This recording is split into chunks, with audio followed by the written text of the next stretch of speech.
Hello. তো এখন যেখানে আছি সেটা হুগলি। তো ওখানে একটা হুগলির মেলা হয়। তো আমরা সোমবার গিয়েছিলাম সেই মেলায় দেখতে। এই হচ্ছে আমাদের একদম কমপ্লেক্সের উল্টো দিকেই মেলা আর কি, মানে ব্লকের উল্টো দিকেই আমরা থাকি। আর বেশ সুন্দর বাইরেটা সাজিয়েছে, মানে লাইটিং দিয়ে। তো মেলায় ঢুকে দেখলাম এত বড় মেলা, যাই হোক আমি পুরোটা কভার করতে পারিনি আর অতটা ঘোরাও পসিবল হয়নি।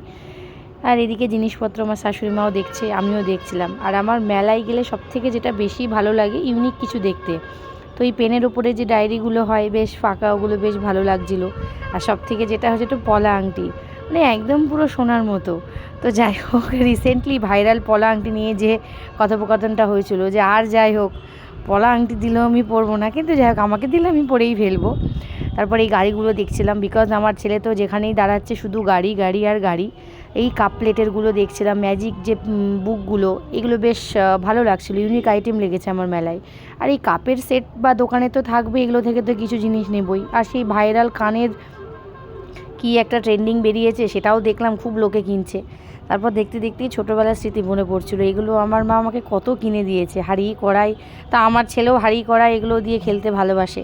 তো বটি, এটা তো আরোই ভালো লাগছিলো, ছোটো ছোটো বেশ ঠান্ডা। তো এইসব খেলতে ভালোবাসে, সারাদিন তো রান্নাঘরেই থাকে, আবার বেলনিও আছে। তবে এই জিনিসটা কি আমি ঠিক বুঝে উঠতে পারলাম না, দোকানদারও বলতে পারলো না। এইটা খুব ভালো জিনিস, বাচ্চাদের জন্য আমি একটা নিয়েছি, খুবই সুন্দর। তারপর আর কি, যেহেতু আমরা সোমবার গিয়েছি তাই আমিষের দোকানের দিকে আর যাওয়াই হয়নি, আমি ভিডিওও করিনি। তাই জিলিপি গুজিয়া খেয়েই চলে আসলাম। চলো টাটা।